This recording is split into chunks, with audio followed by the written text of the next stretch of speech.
Eric D'Angelo. All this started about a year and a half ago. Back then, I was a junior at Redwood High in Redwood City.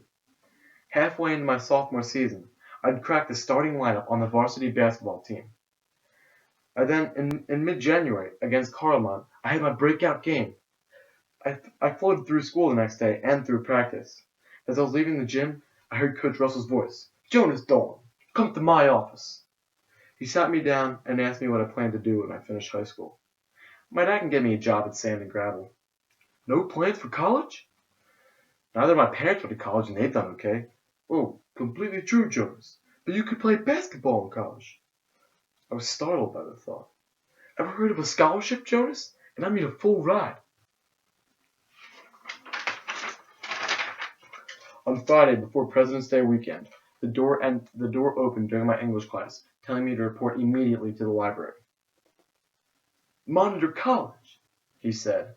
"Their coach wants to meet with you." Coach Richter told me that he liked what he saw of me, but before he can offer me a scholarship, he has to see that I can meet high academic standards. When I got home that afternoon, I saw Uncle Frank sitting in the living room, across from my dad. He left the next morning, and once he was gone, my dad explained. "He's offered me a job. He wants me to manage one of his restaurants in Seattle."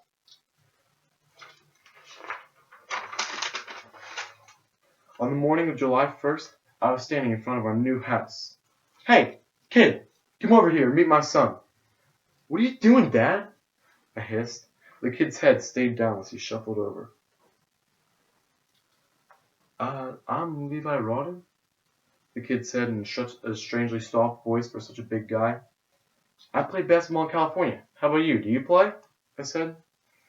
"Yeah, I played for Harding High. I just registered at Harding High this morning." Every afternoon for the next week, Levi and I played basketball at Green Lake. We'd been shooting around for a couple minutes when a 20-something guy stepped onto the court. "Mind if I join you?" he asked. "Name is Ryan Hartwell."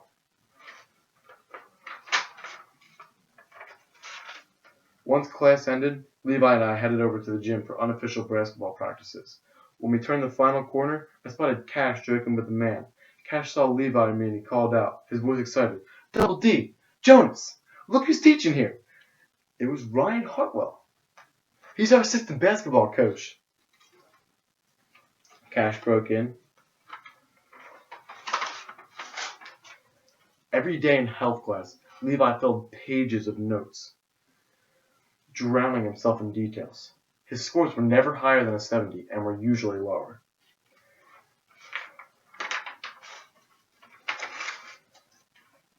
Levi and I had settled into a new schedule. We'd play basketball with the other varsity guys until the JV girls basketball team would take over the side gym. Then Levi would go to Hartwell's office for tutoring. When I headed home, I'd see them in the office, shoulder to shoulder. And on Monday, when I entered Harding High's lunchroom, Levi wasn't at a regular table. I scanned the room until I saw them sitting next to each other. The next day, and every day after that, Hartwell and Levi were studying together at lunch. I had a major chemistry test 2 days after Halloween, so I got up early on Thursday morning to head to school for one final hour of review.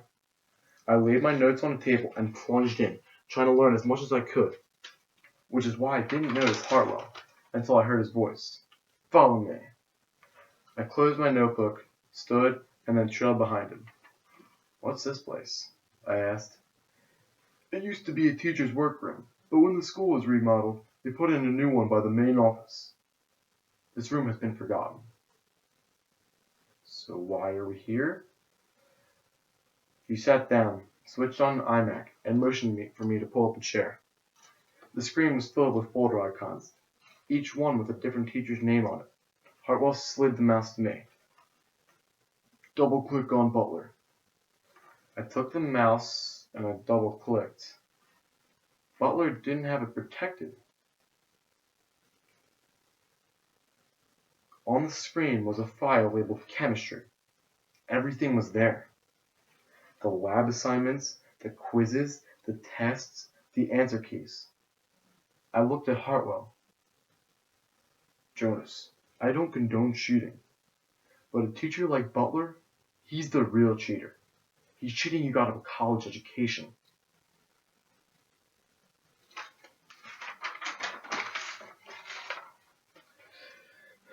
The season opener was on November 30th.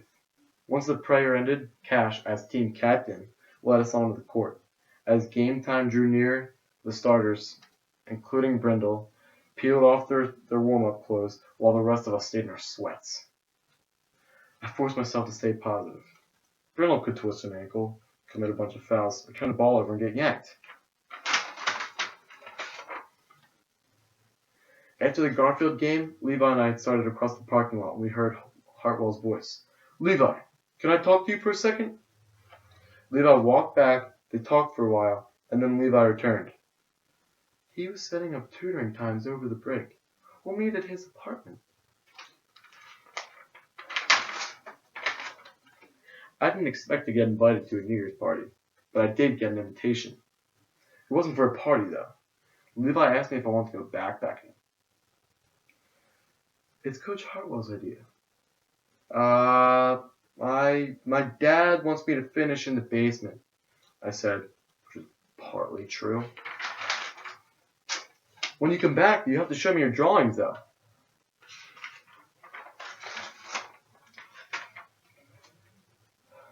On Tuesday, school started up again.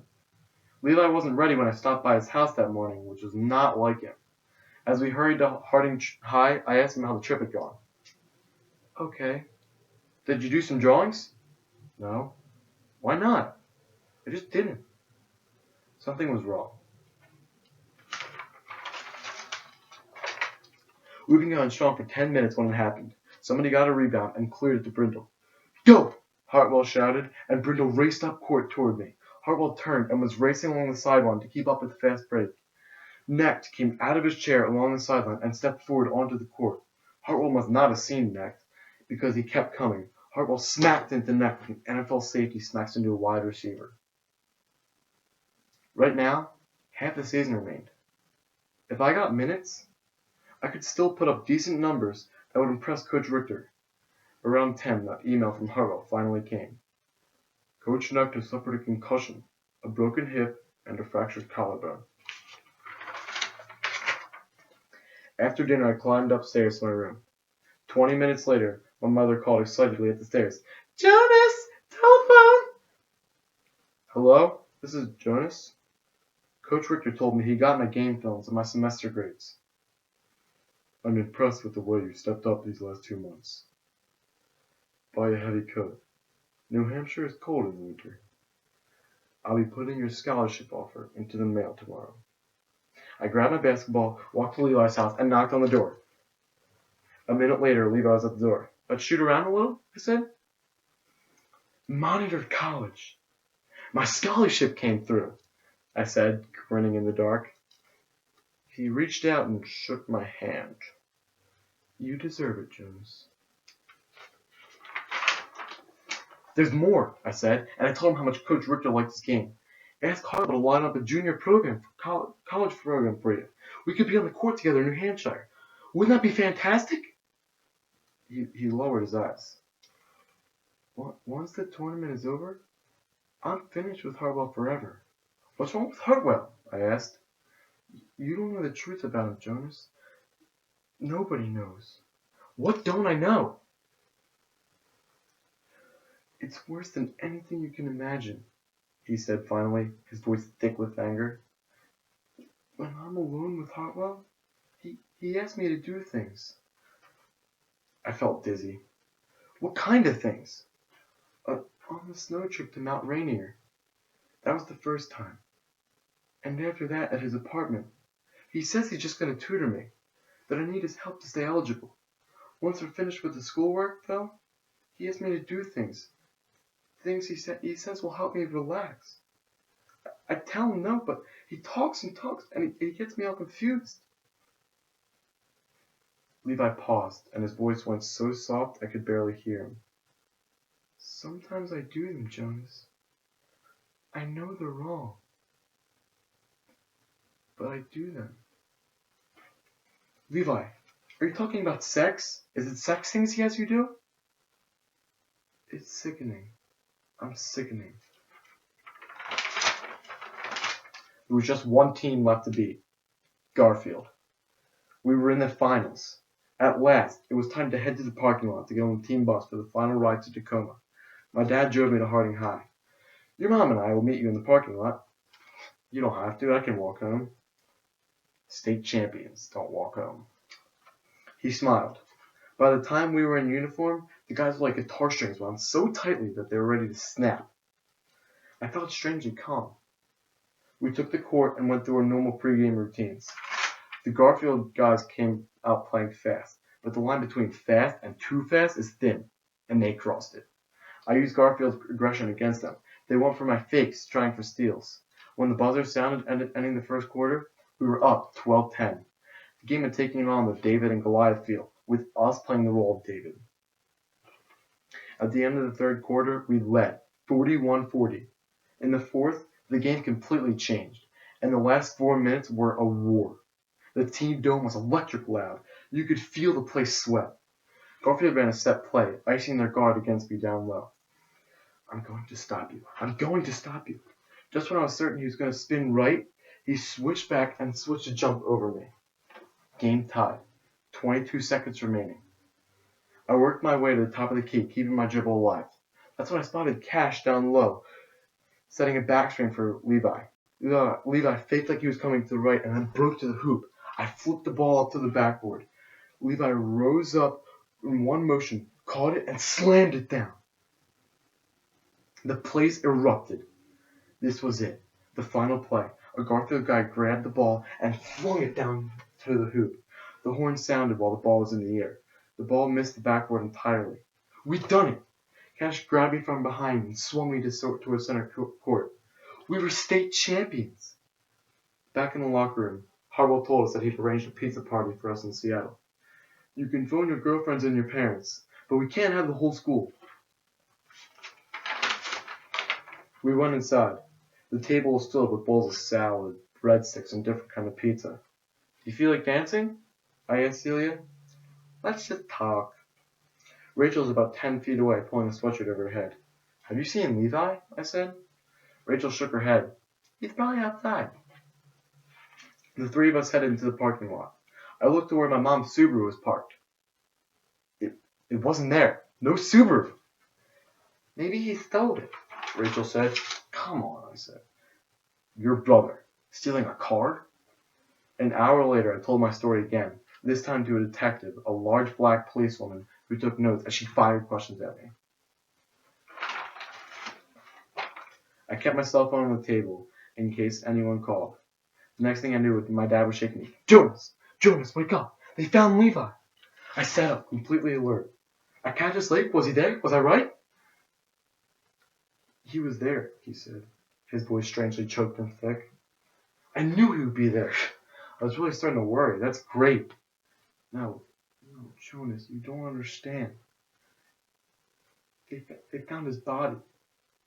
Levi is dead. Your friend is dead.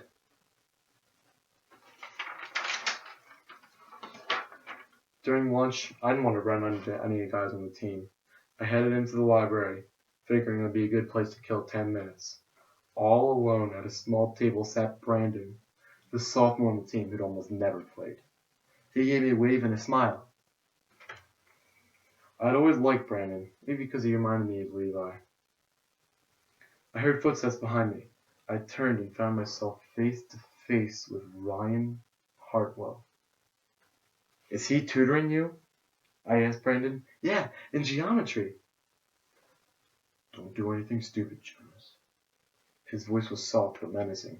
A couple minutes later, I rushed into the main office. Hartwell turned. Mr. Diaz jumped to his feet. Jonas, you have no business coming in. But hear me out.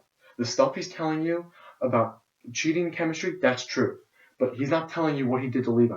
Ask him about the trip he took with Levi to Mount Rainier. Ask him about the party on Labor Day, about the tutoring sessions he had with Levi in his apartment. I told Mr. Diaz everything, beginning with meeting Hartwell. 20 minutes later, I was telling my story to Detective McDowell from the police department. That conversation happened 3 weeks ago. Since then, I've been up and down. Now I turned the television to ESPN. I glanced away, noticed my basketball. I flicked off ESPN and headed over to the Good Shepherd Center. The ball actually felt strange in my hands. That's when I got angry. I couldn't let Hartwell take basketball from me, too. I started moving more freely, shooting more freely. Suddenly, I knew what was right for me.